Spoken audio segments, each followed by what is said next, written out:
بسم الله الرحمن الرحيم. الف لام میم. د دې الفاظ په معنا او مطلب باندې الله پويږي.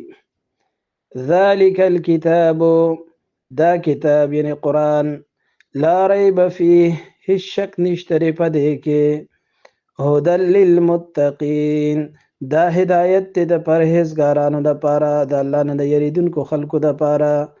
متقیان څوک دي؟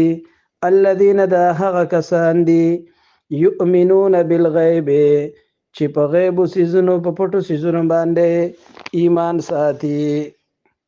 ویقیمون الصلاة، او منځ قایموي، یعنی د منځ پابندي کوي او منځ په ټایم باندې کوي.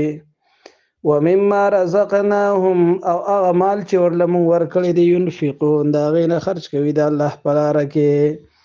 والذین، او دا متقیان هغه کسان دي، یؤمنون چې یقین ساتي، بما انزل الیک، په کتاب باندې چې تا ته نازل شوی دی، یعنی په قرآن باندې ایمان ساتي.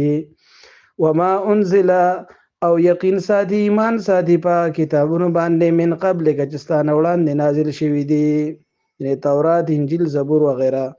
وبالآخرة، او په ورځ د آخرت باندې، هم یوقنون، دوی یقین ساتي. اولئک، هم دا خلق، علی هدى من ربهم، دی په هدایت دی د خپل رب د طرفه. واولئک هم المفلحون، هم دا خلق چې دی کامیابی موندونکي دي.